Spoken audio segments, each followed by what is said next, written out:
আসসালামু আলাইকুম। প্রিয় দর্শক, অন্য মঞ্চের আলাপ চাইতায় আপনাদের সকলকে আমন্ত্রণ জানাচ্ছি। প্রিয় বন্ধুরা, প্রীতি সালাম এবং শুভেচ্ছা নেবেন। বাংলাদেশে অনেকেই বিশ্বাস করেন না যে বেগম খালেদা জিয়া এখনো বেঁচে আছেন। তাদের ধারণা বোধহয় এই লাইফ সাপোর্টে রাখা হয়েছে, এটা একটা আই ওয়াশ। কিন্তু একটা মৃত মানুষকে আসলে অনেক দিন লাইফ সাপোর্টে রাখা যায় না। সর্বোচ্চ চেষ্টা করে 7 দিন হয়তো রাখা যেতে পারে, তারপরে কিন্তু আর তাকে আর রাখা সম্ভব হয় না। কিন্তু কেন মানুষ এটাকে বিশ্বাস করছে সেটা আমি বুঝি না। অথচ ডাক্তাররা বলছেন তিনি বেঁচে আছেন, তার মানে কি ডাক্তারদের এই কথা বিশ্বাসযোগ্য না? এর সাথে আবার এই যে কাতার রয়্যাল অ্যাম্বুলেন্স, কাতারের আমির যে কাতার রয়্যাল অ্যাম্বুলেন্স পাঠাবেন, সেটি গতকাল রাতে অথবা আজকে ভোরে আসার কথা ছিল, সেটিও আসেনি। এবং বলা হচ্ছে যে কারিগরি ত্রুটির কারণে সেটি কাতার থেকে ফ্লাই করেনি। একটা রয়্যাল ফ্যামিলির এত হাইটেক আইসিইউ অ্যাম্বুলেন্স, সেটা তো ওয়েল মেনটেইনড হওয়ার কথা। সেটা কেন কারিগরি ত্রুটির জন্য আসতে পারলো না? এর কারণে আরো বেশি সন্দেহ দানা বেঁধেছে। তাহলে কি ম্যাডাম জিয়াকে লন্ডনে পাঠানো হবে কি না? এদিকে আজকে তার পুত্রবধূ তারেক রহমানের ওয়াইফ ডক্টর জুবাইদা রহমান ঢাকায় এসে পৌঁছেছেন। এখন আমরা জানতে পারছি যে কাতারের আমির, যেহেতু কাতার থেকে অ্যাম্বুলেন্সটা আসেনি, তিনি জার্মানি থেকে একটা এয়ার অ্যাম্বুলেন্স ভাড়া করে সেটি বাংলাদেশে পাঠাচ্ছেন এবং সেটি আগামীকাল আসবার কথা। যদি সব ঠিক থাকে তাহলে হয়তো রবিবার বেগম জিয়াকে লন্ডন নিয়ে যাওয়া হবে। এটা নিয়েও কথা উঠেছে যে কেন লন্ডন, এত দীর্ঘ যাত্রা প্লেনে করে যাওয়া তিনি সহ্য করতে পারবে কিনা, কেন সিঙ্গাপুরে না কিংবা থাইল্যান্ডে না, এগুলো আলাপ হয়েছে। এত কিছু আলাপের মধ্যে আজকে ঢাকার সময় বিকেল 5টায় বেগম খালেদা জিয়ার একটা কোলোনোস্কোপি টেস্ট করা হয়েছে। কোলোনোস্কোপি টেস্টটা আসলে এই যে আমাদের যে অন্ত্রনালী থাকে, এই যে খাদ্যনালী পরে পাকস্থলী হয়ে বৃহদন্ত্র হয়, ক্ষুদ্রান্ত বৃহদন্ত্র, সেই বৃহদন্ত্রের ভেতরের অবস্থাটা পরীক্ষা করে দেখা হয় এই কোলোনোস্কোপি করে, যে কোনো ব্লিডিং আছে কিনা বা কোনো পলিপ আছে কিনা বা কোনো ক্যান্সারাস গ্রোথ আছে কিনা। তো আজকে বিকেল 5টায় বেগম খালেদা জিয়ার এই কোলোনোস্কোপি পরীক্ষাটা করা হয়েছে। এই কোলোনোস্কোপি পরীক্ষার মধ্য দিয়ে এবং এটা তাকে বিকেল 5টায় তাকে অপারেশন থিয়েটারে নিয়ে গিয়ে কোলোনোস্কোপি করা হয়েছে। তার মানে তাকে যখন অপারেশন থিয়েটারে নিয়ে যাওয়া হয়েছে, তাকে পোর্টেবল ভেন্টিলেটরে করে নিয়ে যাওয়ার কথা। সাধারণত বিদেশে পোর্টেবল ভেন্টিলেটর করে নিয়ে যায়, আমার ধারণা এবার কেয়ারেও সেই ব্যবস্থাটি আছে।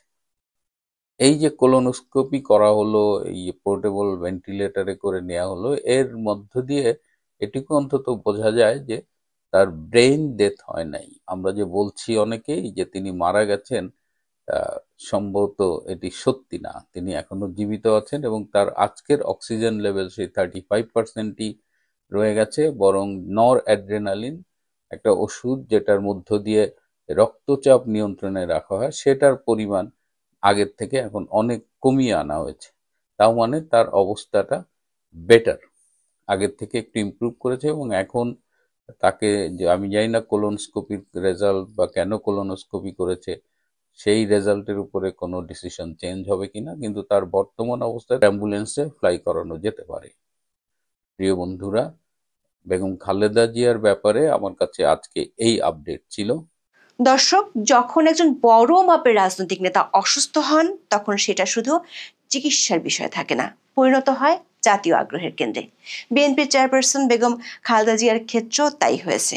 রাত পোহালে খবর আসার কথা ছিল কাতার সরকার এয়ার অ্যাম্বুলেন্স যোগে তিনি পৌঁছে গেছেন লন্ডনের বিশেষায়িত হাসপাতালে। কিন্তু মাঝরাতে একটা শব্দ এসে সব থমকে দিল। শব্দটি হলো কারিগরি ত্রুটি। প্রশ্ন হলো, অধ্যাপক ইউনূসের অন্তর্বর্তী সরকার উপদেষ্টা পরিষদের বিশেষ বৈঠক ডেকে অসুস্থ খালেদা জিয়াকে অতি গুরুত্বপূর্ণ ব্যক্তি বা ভিভিআইপি বলে ঘোষণা করলো, তার নির্বিঘ্ন চিকিৎসা, নিরাপত্তা ও যাতায়াত সুবিধা নিশ্চিত করার ব্যবস্থার কথা জানালো।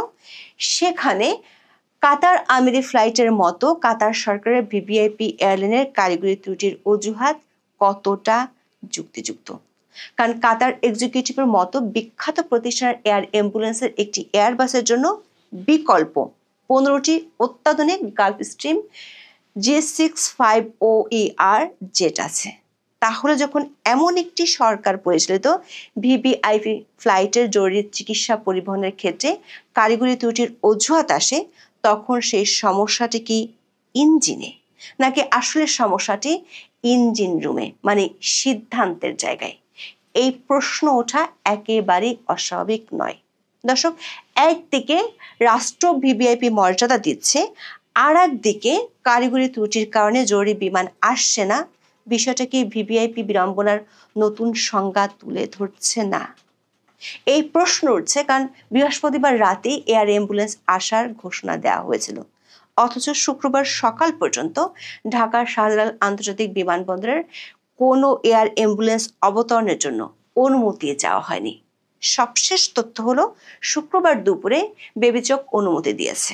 এরই মধ্যে খালেদা জিয়াকে নিয়ে যেতে তার পুত্রবধূ জুবাইদা রহমান বাংলাদেশে এসেছেন। তবে বৃহস্পতিবার মধ্যরাতে কিংবা শুক্রবার ভোরে যে যাত্রা শুরু হওয়ার কথা ছিল, সেটি এখন রোববারেও নিশ্চিত নয়।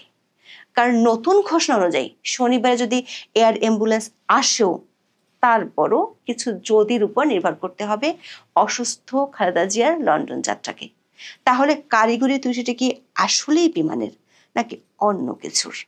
এয়ার অ্যাম্বুলেন্সের জন্য রোগীর সবচেয়ে জরুরি যে ফিট টু ফ্লাই সার্টিফিকেট দরকার, সেটি কি পাওয়া গেছে? দেশের সর্বোচ্চ নিরাপত্তা পাওয়া একজন মানুষের চিকিৎসার ক্ষেত্রে এমন ধোঁয়াশা কেন? আর এই ধোঁয়াশার কারণে যে গুজব ছড়াচ্ছে, তার দায়ী পাকা। বিএনপি চেয়ারপারসন বেগম খালেদা জিয়ার সর্বশেষ অবস্থা জানতে এখন সবাই চোখ রাখছে গণমাধ্যমে। সবশেষ বিভ্রান্তিটা হলো এয়ার অ্যাম্বুলেন্স নিয়ে। খালেদা জিয়ার পরিবার ও চিকিৎসক দল উন্নত চিকিৎসার জন্য তাকে বিদেশে স্থানান্তরের প্রয়োজন মনে করছেন। যখন একজন রোগীর মাল্টি অর্গান ফেলিওরের ঝুঁকি থাকে এবং অবস্থা স্থিতিশীল নয়, তখন তাকে বিদেশে নিতে হয় বিশেষ ব্যবস্থায়। এই বিশেষ ব্যবস্থা হলো এয়ার অ্যাম্বুলেন্স, যা আসলে একটি চলন্ত ইন্টেন্সিভ কেয়ার ইউনিট বা আইসিইউর মতো কাজ করে। এই বিমানগুলিতে প্রশিক্ষিত পেশাদার চিকিৎসক এবং লাইফ সাপোর্ট সরঞ্জাম যেমন ভেন্টিলেটর, মনিটর এবং জরুরি ওষুধপত্র থাকে। অসুস্থ খালেদা জিয়াকে দেখতে তার ছেলে তারেক রহমান লন্ডন থেকে দেশে আসতে পারবেন না, এমন ধারণা পাওয়ার পরেই নিশ্চিত হওয়া যায় বেগম জিয়াকে লন্ডনে নিয়ে যাওয়া হবে। গত 29শে নভেম্বর বিএনপির পক্ষ থেকে কাতারের রাষ্ট্রদূতের কাছে একটি আনুষ্ঠানিক অনুরোধ জানানো হয়, যাতে খালেদা জিয়াকে উন্নত চিকিৎসার জন্য বিদেশ নিয়ে যাওয়ার স্বার্থে একটি এয়ার অ্যাম্বুলেন্সের ব্যবস্থা করা হয়। মানবিক ও কূটনৈতিক দিক বিবেচনা করে কাতার সরকার সাড়া দেয় এবং এয়ার অ্যাম্বুলেন্স দেওয়ার প্রস্তাব করে। দর্শক, গত জানুয়ারিতে কাতারের রাজকীয় বহরের সর্বাধুনিক চিকিৎসা সম্বলিত বিশেষ বিমান A319 এয়ার অ্যাম্বুলেন্স খালেদা জিয়ার জন্য পাঠিয়েছিল। 4 ডিসেম্বর রাতে চূড়ান্ত ঘোষণা আসে। বিএনপির পক্ষ থেকে জানানো হয় মধ্যরাতে তাকে এয়ার অ্যাম্বুলেন্সে করে লন্ডন নিয়ে যাওয়া হবে, যেখানে তার বড় ছেলে ও দলের ভারপ্রাপ্ত চেয়ারম্যান তারেক রহমান অবস্থান করছেন। এই মিশনে যোগ দিতে তার পুত্রবধূ জুবাইদা রহমানও ঢাকায় আসেন শুক্রবার সকালে। এমনকি এই ভিভিআইপি মেডিকেল ট্রান্সপোর্টের জন্য 14 সদস্যের একটি আনুষঙ্গিক তালিকাও তৈরি করা হয়, যার মধ্যে 6 জন চিকিৎসক এবং নিরাপত্তা বাহিনীর কর্মকর্তা আছেন। রাজনৈতিক মঞ্চে যখন এমন উচ্চ নাটকীয় পরিস্থিতি, তখনই ঘোষণা আসে কারিগরি ত্রুটির কারণে কাতার সরকারের এয়ার অ্যাম্বুলেন্সটি আসেনি। 5 ডিসেম্বর শুক্রবার বিএনপির মহাসচিব মির্জা ফখরুল ইসলাম আলমগীর গণমাধ্যমকে বলেন, কারিগরি ত্রুটির কারণে এয়ার অ্যাম্বুলেন্স শুক্রবার আসছে না। এরপর ফ্লাইটটি পিছিয়ে শনিবার বা রবিবার নাগাদ নিয়ে যাওয়ার কথা বলা হয়। দর্শক, এমন একটি দেশের এভিয়েশন সার্ভিসের কথা বলা হচ্ছে যারা বিশ্বের অন্যতম সেরা এবং অত্যাধুনিক ফ্লাইট পরিচালনা করে। কাতারের এয়ার অ্যাম্বুলেন্স পরিষেবা মূলত কাতার এয়ারওয়েজ গ্রুপের প্রাইভেট জেট চার্টার বিভাগ কাতার এক্সিকিউটিভ দ্বারা পরিচালিত হয়। এটি বিশ্বের সবচেয়ে উন্নত লং রেঞ্জ বিজনেস জেটগুলোর বহর। দর্শক, কাতার এক্সিকিউটিভের বহরে একটি dedicated air ambulance Airbus A319 ACJ রয়েছে, যা পূর্ণাঙ্গ আইসিইউ বা ইন্টেন্সিভ কেয়ার ইউনিট সুবিধা দিয়ে সজ্জিত। তবে কাতার এক্সিকিউটিভের বহরে বর্তমানে মোট 19টি বিমান রয়েছে, যার মধ্যে 15টি অত্যাধুনিক গালফ স্ট্রিম G65OER জেট। এই G65OER জেটগুলো আল্ট্রা লং রেঞ্জ বিশিষ্ট এবং প্রায় 14,000 কিলোমিটার পাড়ি দিতে সক্ষম। সবচেয়ে গুরুত্বপূর্ণ বিষয় হলো এই ধরনের বিজনেস জেটগুলোকে দ্রুতই ভিআইপি বা সাধারণ বিজনেস কনফিগারেশন থেকে মোবাইল আইসিইউ প্ল্যাটফর্মে রূপান্তরিত করা যায়। দর্শক, এখানে প্রশ্ন হলো ডেডিকেটেড A319 এয়ার অ্যাম্বুলেন্স কারিগরি ত্রুটি দেখা দিলে কেন 15টি G65OER এর মধ্য থেকে অন্য একটিকে দ্রুত জরুরি ভিত্তিতে কনভার্ট করে পাঠানো হয়নি? কাতার এক্সিকিউটিভের মতো বৃহৎ ফ্লাইট পরিচালনাকারী প্রতিষ্ঠানের এই ব্যাকআপ ব্যবস্থা আছে। দর্শক, ফ্লাইট রেকর্ড অনুসারে A319 কাতার এয়ার অ্যাম্বুলেন্সটি গত 22 নভেম্বর দুপুর 1টার দিকে সৌদি আরবের কিং খালেদ আন্তর্জাতিক বিমানবন্দর থেকে উড্ডয়ন করে। এরপর থেকে এর কোনো ফ্লাইট ডেটা রেকর্ডে নেই। তারপর থেকে এটি গ্রাউন্ডেড আছে। দর্শক, আরও বিভ্রান্তি আছে। কাতার এয়ার অ্যাম্বুলেন্স নিয়ে বাংলাদেশের গণমাধ্যমগুলোর সবশেষ খবরগুলোতেও আছে বিভ্রান্তি। BDNews24.com এর খবরে বলা হয়েছে, খালেদা জিয়াকে চিকিৎসার জন্য লন্ডনে নিয়ে যেতে কাতার সরকারের ব্যবস্থাপনায় জার্মানি থেকে এয়ার অ্যাম্বুলেন্স আসবে ঢাকায়। ঢাকায় কাতার দূতাবাসের জনসংযোগ কর্মকর্তা আসাদুর রহমান আসাদ শুক্রবার বিকেলে BDNews24.com-কে বলেন, কাতার সরকার এই এয়ার অ্যাম্বুলেন্স ভাড়া করে দিচ্ছে, সেটা জার্মানি থেকে ঢাকায় আসবে। শনিবার বিকেলে ওই এয়ার অ্যাম্বুলেন্স ঢাকায় পৌঁছাতে পারে বলে দূতাবাস থেকে প্রাথমিক ধারণা দেওয়া হলেও একটি সূত্র জানিয়েছে বিষয়টি আরও বিলম্বিত হতে পারে। দৈনিক সমকালের খবরেও একই ধরনের তথ্য দেওয়া হয়েছে। তবে আজকের পত্রিকার খবরে বলা হয়েছে, এখন যে এয়ার অ্যাম্বুলেন্সটি আসছে সেটিও কাতারের, কিন্তু জার্মান কোম্পানির তৈরি। কাতার জার্মানি থেকে কোনো এয়ার অ্যাম্বুলেন্স বাংলাদেশে পাঠাচ্ছে না। দর্শক, একটি বিদেশি এয়ার অ্যাম্বুলেন্স ঢাকায় ল্যান্ড করতে হলে তার জন্য ল্যান্ডিং পারমিশন নিতে হয়। ঢাকা ট্রিবিউন ও এভিয়েশন এক্সপ্রেসে দুটি খবরে নিশ্চিত করা হয়েছে, শুক্রবার সকাল পর্যন্ত বাংলাদেশের সিভিল এভিয়েশন অথরিটির কাছে এ ধরনের কোনো অনুমতি চাওয়া হয়নি। দুটি সংবাদ মাধ্যমে স্পষ্ট করে জানিয়েছে, কোনো ধরনের ফ্লাইট শিডিউল, ল্যান্ডিং রিকোয়েস্ট বা প্রিয়র নোটিফিকেশন, মেডিকেল ইভাকুয়েশন, ফ্লাইটের জন্য প্রয়োজনীয় কাগজপত্র কোনো কিছুই দাখিল করা হয়নি। বেসামরিক বিমান চলাচল কর্তৃপক্ষের একজন জ্যেষ্ঠ কর্মকর্তা শুক্রবার সকালে BDNews24.com-কে বলেছিলেন, ঢাকার শাহজালাল আন্তর্জাতিক বিমানবন্দরে এয়ার অ্যাম্বুলেন্স নেওয়ার জন্য কোনো শিডিউল চাওয়া হয়নি। সে কারণে বেবি চক বা শাহজালাল বিমানবন্দর কর্তৃপক্ষের তরফে কোনো প্রস্তুতিও রাখা হয়নি। দর্শক, এর অর্থ হলো বিএনপির পক্ষ থেকে 4 ডিসেম্বর এয়ারবাস আসার যে ঘোষণা দেওয়া হয়েছিল সেটি ঠিক ছিল না, কারণ বেবি চককে না জানিয়ে কোনো এয়ারলাইন ঢাকা এয়ারপোর্টে ল্যান্ড করার সুযোগ নেই। টাইমস অফ বাংলাদেশ তাদের সবশেষ খবরে জানিয়েছে, ঢাকার হযরত শাহজালাল আন্তর্জাতিক বিমানবন্দরে কাতারের একটি এয়ার অ্যাম্বুলেন্স অবতরণের অনুমতি দিয়েছে বেসরকারি বিমান চলাচল কর্তৃপক্ষ বা বেবি চক। শুক্রবার দুপুরের পর ওই অনুমতি দেওয়া হয় বলে বেবি চকের একটি সূত্র টাইমস অফ বাংলাদেশকে নিশ্চিত করেছে। দর্শক, এয়ার অ্যাম্বুলেন্স আসলেও খালেদা জিয়াকে নেওয়া হবে কি না সেটি নির্ভর করছে কিছু যদির উপর। সে যদির কথা অবশ্য বলেছেন বিএনপির মহাসচিব মির্জা ফখরুল ইসলাম আলমগীর। 5 ডিসেম্বর তিনি বলেছেন, খালেদা জিয়া বর্তমানে গুরুতর অসুস্থ। চিকিৎসকরা যদি নিশ্চিত করেন যে তিনি বিমানে ওঠার জন্য উপযুক্ত, তাহলেই উন্নত চিকিৎসার জন্য তাকে লন্ডনে নিয়ে যাওয়া হবে। দর্শক, আন্তর্জাতিক এভিয়েশন লজিস্টিক্সে একটি গুরুত্বপূর্ণ শর্ত রয়েছে, সেটি হলো একটি বিদেশি রাষ্ট্র বা এয়ার ক্যারিয়ার এয়ার অ্যাম্বুলেন্সের ল্যান্ডিং পারমিটের জন্য আবেদন করার সময় রোগীর ক্লিনিক্যাল স্ট্যাটাস রিপোর্ট, উড্ডয়নের জন্য চিকিৎসকের ছাড়পত্র বা ফিট টু ফ্লাই এবং গন্তব্য হাসপাতালে নিশ্চিতকরণের প্রমাণ বা বুকিং কনফার্মেশন জমা দিতে হয়। এই নথিগুলো অসম্পূর্ণ থাকলে কর্তৃপক্ষ পারমিট দিতে পারে না। একটি আন্তর্জাতিক এয়ার অ্যাম্বুলেন্স মিশনের সফলতার জন্য সবচেয়ে গুরুত্বপূর্ণ শর্ত হলো চিকিৎসকের ছাড়পত্র, যা ফিট টু ফ্লাই সনদ নামে পরিচিত। খালেদা জিয়ার চিকিৎসক ডাক্তার AZM জাহিদ হোসেনের মতে, খালেদা জিয়া হার্ট এবং লাংসে সংক্রমণের কারণে এক্সট্রিমলি ক্রিটিক্যাল অবস্থায় ছিলেন। এ ধরনের গুরুতর কার্ডিয়াক এবং পালমোনারি সমস্যা নিয়ে দীর্ঘ দূরত্বের, বিশেষ করে ঢাকা থেকে লন্ডন ফ্লাইটে যাওয়ার ক্লিনিক্যাল ঝুঁকি বিশাল। ফিক্সড উইং এয়ার অ্যাম্বুলেন্সের কেবিনের অ্যালটিটিউড, প্রেসার এবং অ্যাক্সেলারেশন ফোর্সেস রোগীর শরীরের উপর মারাত্মক প্রভাব ফেলতে পারে। সে কারণে কাতার এক্সিকিউটিভের মেডিকেল উইং এর মতো আন্তর্জাতিক এয়ার অ্যাম্বুলেন্স ক্যারিয়াররা অত্যন্ত উচ্চমানের নিরাপত্তা বজায় রাখে। যদি রোগীর চিকিৎসায় নিয়োজিত স্থানীয় ও আন্তর্জাতিক বিশেষজ্ঞ সমন্বিত মেডিকেল বোর্ড নিশ্চিত না হন যে 10 থেকে 12 ঘন্টার দীর্ঘ ফ্লাইটে রোগীর জীবন স্থিতিশীল থাকবে, তবে তারা নৈতিকভাবে এবং আইনি বাধ্যবাধকতার কারণে ফিট টু ফ্লাই সার্টিফিকেট দিবেন না। দর্শক, দেখা যাচ্ছে এয়ার অ্যাম্বুলেন্সের যে কারিগরি ত্রুটির কথা বলা হচ্ছে, তার চেয়ে জরুরি বিষয় হলো রোগীর ফিট টু ফ্লাই সার্টিফিকেট। তাহলে কি এই ক্লিনিক্যাল প্রত্যাখ্যান কি বিএনপি কারিগরি ত্রুটি হিসেবে প্রচার করছে, যা মূল সত্যকে আড়াল করার একটি চেষ্টা? এই প্রশ্নটি উঠছে আরো একটি কারণে, সেটি হলো সরকার খালেদা জিয়াকে ভিভিআইপি ঘোষণা করেছে, এসএসএফ দিয়ে নিরাপত্তার ব্যবস্থা করেছে। সেখানে একজন ভিভিআইপির ইমার্জেন্সির সময় একটি এয়ার অ্যাম্বুলেন্স যদি নষ্ট হয়, তাহলে কেন তড়িৎ বিকল্প এয়ার অ্যাম্বুলেন্সের ব্যবস্থা করলো না? বিশ্বজুড়ে এয়ারমেট, হরিজন এয়ার অ্যাম্বুলেন্স, ফালকন এমার্জেন্সির মতো একাধিক আন্তর্জাতিক বেসরকারি সংস্থা রয়েছে, যারা ঢাকা থেকে লন্ডনের মতো লং হল রুটে আইসিইউ সুবিধা সহকারে পরিষেবা দিতে পারে। এই সংস্থাগুলো বছরে 365 দিনই পরিষেবা দিয়ে থাকে এবং জরুরি ভিত্তিতে চার্টার ফ্লাইট আয়োজন করে। আর এ ধরনের এয়ার অ্যাম্বুলেন্সের ভাড়া পড়ে ঘন্টা প্রতি $12,000 থেকে $25,000।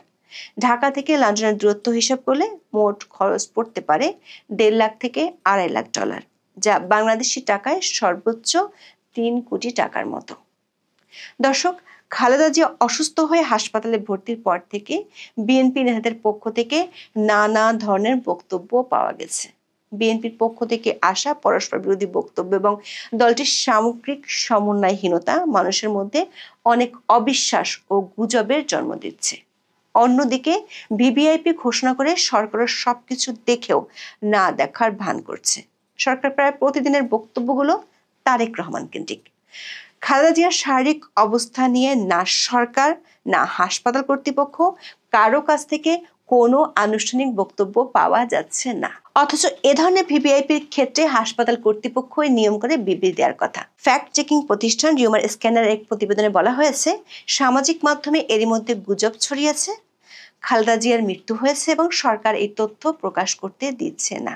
দর্শক, 4 ডিসেম্বরের মধ্যরাতে সেই নাটকটি আসলে কি এভিয়েশন বা কারিগরি ব্যর্থতা ছিল, নাকি এটি ছিল তথ্যের সমন্বয়, ক্লিনিক্যাল বাস্তবতা এবং রাজনৈতিক কৌশলের চরম সংঘাত? যখন কোনো ভিভিআইপি রোগীর চিকিৎসা নিয়ে এমন হাই স্টেক পলিটিক্যাল ডিবেট তৈরি হয়, তখন সাধারণ টেকনিক্যাল ফল্ট একটি মোক্ষম অজুহাত হয়ে দাঁড়িয়েছে। এখন শনিবার বা রবিবারের জন্য যে নতুন তারিখের কথা বলা হচ্ছে, ততক্ষণে কি খালেদা জিয়ার শারীরিক অবস্থার এমন উন্নতি ঘটবে যে আন্তর্জাতিক মেডিকেল বোর্ড তাকে ফ্লাইটের অনুমতি দেবে, নাকি কারিগরি ত্রুটির অজুহাত পাল্টে এবার অন্য কোনো লজিস্টিক জটিলতার কথা শোনা যাবে? রাজনৈতিক মঞ্চে যখন চিকিৎসার মতো সংবেদনশীল বিষয় আসে, তখন কারিগরি ত্রুটি আর ক্লিনিক্যাল বাস্তবতার পার্থক্য থাকে না। সবটাই হয়ে যায় শুধু একটি দুর্বল রাজনৈতিক ন্যারেটিভ, যে ন্যারেটিভ জনমনে বিভ্রান্তি ছড়ায় আর গুজব তৈরি করে। আমাকে আপনারা হত্যা করতে পারবেন, এছাড়া তো আর কিছু করতে পারবেন না। এছাড়া তো আপনাদের আর কোনো বিকল্প আপনাদের কাছে নাই। কাজেই আমি অত্যন্ত করজোরে বিনীতভাবে আপনাদের কাছে আহ্বান জানাচ্ছি, প্লিজ দয়া করে সকল বিতর্কের ঊর্ধ্বে উঠে মানুষের সকল জল্পনা কল্পনা অবসান করার জন্য অনতিবিলম্বে ম্যাডামের একটি 15 সেকেন্ডের যে উনার নিতর দেহটা বাংলাদেশে এখনো এভারগ্রিন হাসপাতালে আইসিইউতে আছে, কিন্তু ওটার ভিতরে কোনো আত্মা নাই, একটা ভিডিও করে ক্লিপটা প্রচার করেন, তাহলে আপনাদের আমাদের সবার জন্য সুখ হবে, শান্তি হবে, স্বস্তি হবে। আর আমরা এমন একটা পর্যায়ে আসছি যে আমরা সত্য কথা বলতে গেলে আমাদের উপরে খড়গ নেমে আসে। আজকে বেচারা পান্না আমার সঙ্গে আলোচনা করতে গিয়ে বিপদে পড়েছে। আজকে পুনিও একই অবস্থা, তার উপরে ভীষণ প্রচন্ড বড় চাপটা হলো যে আমাকে যেন কথা বলতে বলাতে না হয়। যদি আমরা কথাই বলতে না পারি, তাহলে আপনি এত ঘটা করে বলছেন কেন যে বাংলাদেশে কারো কথা বলা নিষেধ নাই? ডক্টর ইউনূস সাহেব তো তার প্রথম বক্তৃতায় বলেছেন আপনারা মন খুলে কথা বলবেন, আপনাদের মনের যা আছে জানাবেন। এটাতে আমি উপকৃত হব। বিপরীতে কি হতে পারে সেইগুলো আলোচনা করলে আমাদেরকে, সে আলোচনাগুলোকে ধরে ওই যে কি বয়াতির মতো কি কথা বলছে, একটা কথাকে ধরে ওনাকে লটকানোর চেষ্টা করতেছে। এই তো আমরা টিপিক্যাল পরশ্রীকাতর বাঙালি। এই তো আমরা অল্প শিক্ষায় আমরা বলেন আমরা অনেক বড় বড় কথা বলে ফেলি। আমরা বলেন অনেক জিনিস আছে যেটা জনগণের কাছে আমরা জানতে দেই না, জনগণের সামনে সত্য প্রকাশ করতে দেই না, জনগণকে মনে করে বোকা এবং এরা কোনো কিছুই বুঝে না, বোঝার ক্ষমতা নাই। আচ্ছা, সারা বাংলাদেশে দেখেন আপনারা কি খবর দিচ্ছেন। একদিকে সারা বাংলাদেশের সরকার, একদিকে বড় দল, রাজনৈতিক দলগুলো কি বলছে, আর আমি একজন ক্ষুদ্র ব্যক্তি কি বলছি। আমার বক্তব্যগুলো পুরো সরকারের বক্তব্যের চ্যালেঞ্জ হয়ে যাচ্ছে। আমার বক্তব্যগুলো রাজনৈতিক দলের বিরুদ্ধে রাজনৈতিক বক্তব্যের চ্যালেঞ্জ হয়ে যাচ্ছে, বড় বড় নেতাদের বক্তব্যের চ্যালেঞ্জ হয়ে যাচ্ছে। সেখানে আমার চ্যালেঞ্জটা জনগণ গ্রহণ করছে। জনগণ আমার পক্ষে, জনগণ আমার কথা শুনতে চায়, আমার কথা জানতে, কারণ জনগণের মধ্যে আস্থা আছে, বিশ্বাস আছে, আমি যে কোনো মূল্যে সত্য প্রকাশ করবই ইনশাল্লাহ। কাজে আজকে এই নাটকগুলো করার দরকার তো নাই।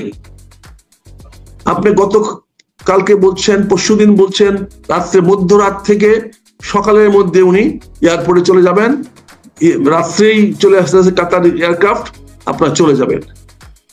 তারপরে বললেন যে তারপরে বললেন জুবাইদুর রহমান আসতেছে সকালবেলা 9টার মধ্যে আসতেছেন, এবং আপনি 9টার মধ্যে উনি আসতেছেন না, এটা তো আপনার জানা উচিত। যেহেতু বিমান কটার সময় ছাড়লে কতক্ষণ আসতে পারে, এটা তো রকেট সায়েন্স না, এটা তো বিমানের শিডিউলিং মধ্যে লেখা থাকে যে 11টার সময় স্টার্ট করছে, 8টার সময় পৌঁছবে। এর হেরফের তো হয় না।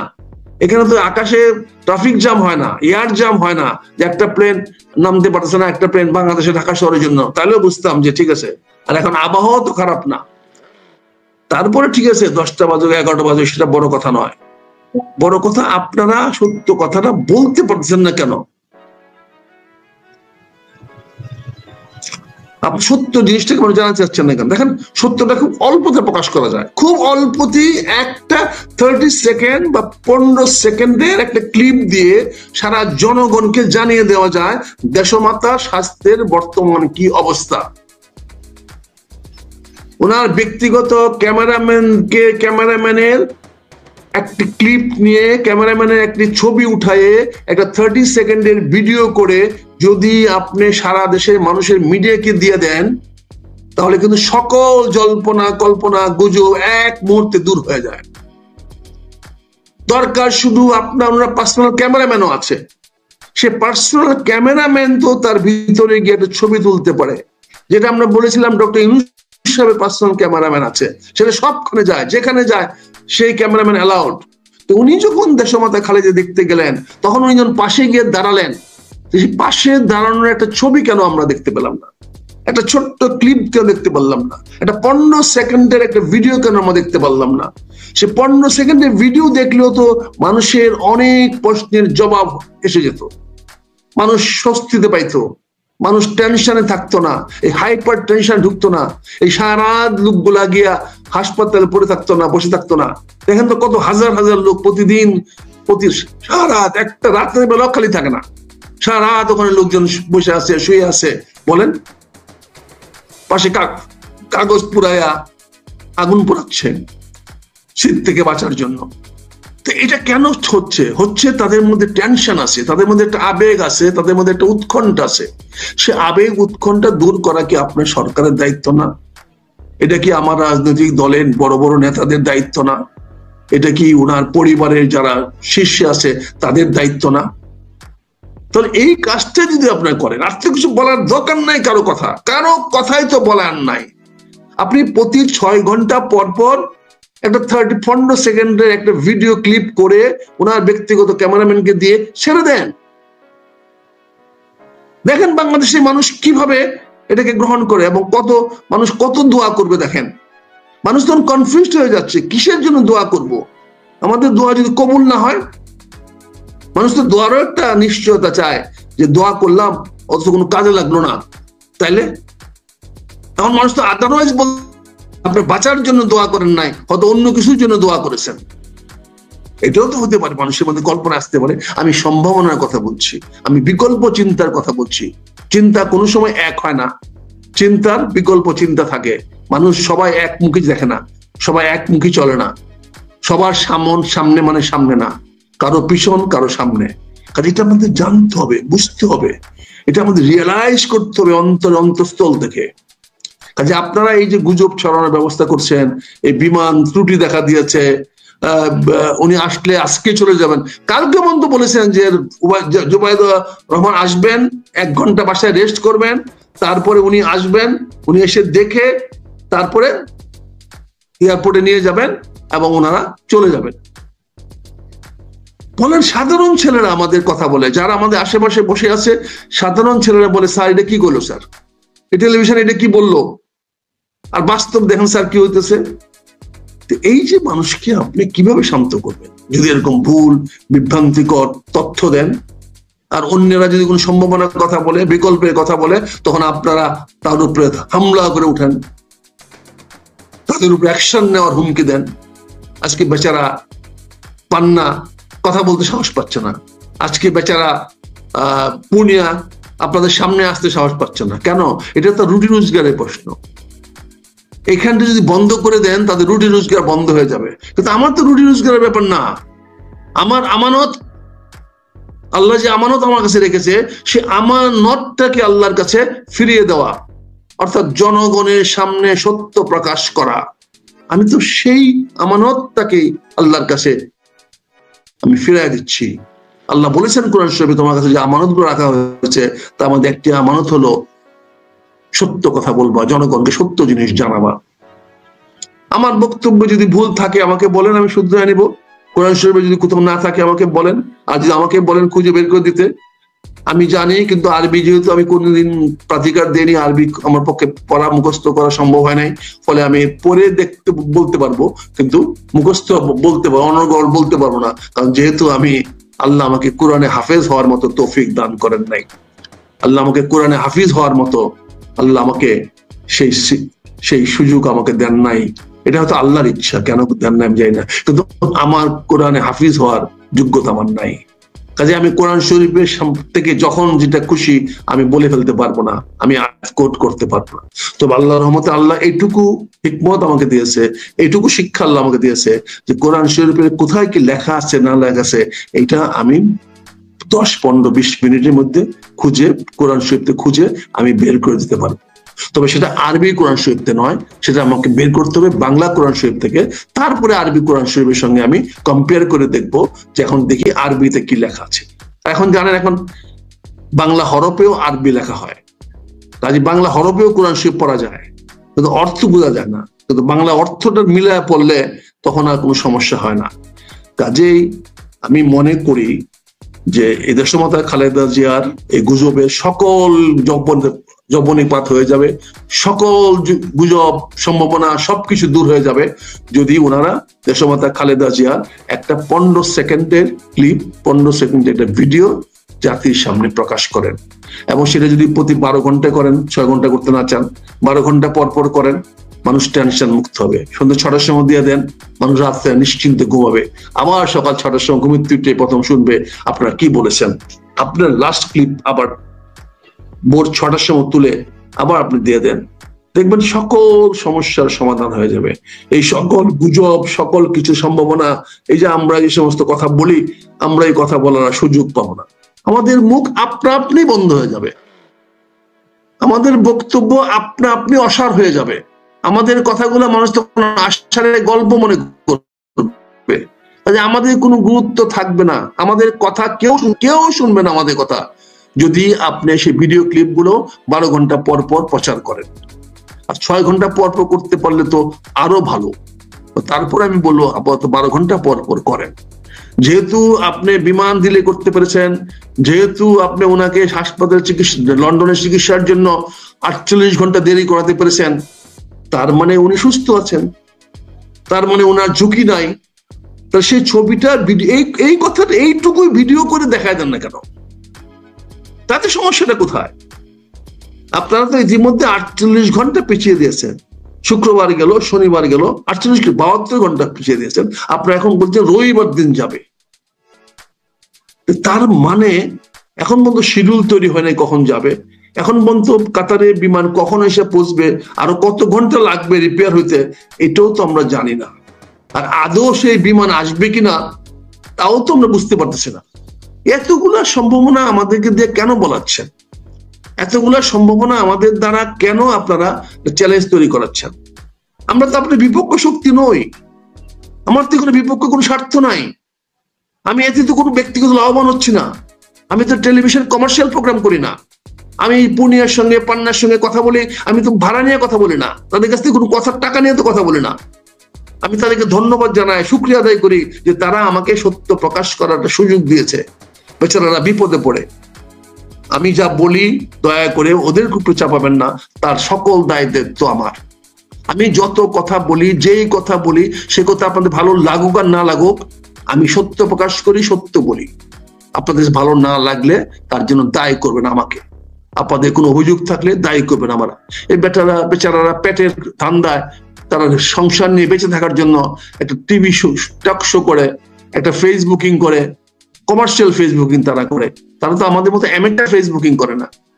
সেখানে আপনি হাত দিবেন, তাদের পেটে হাত দিবেন, আর আপনারা বড় বড় পদে থাকবেন, বড় বড় আসনে থাকবেন, এবং আপনারা অসত্যকে ধরন করে আপনারা আপনাদের রুটি রোজগার চালাবেন। আল্লাহর কাছে কোনটা গ্রহণযোগ্য হবে?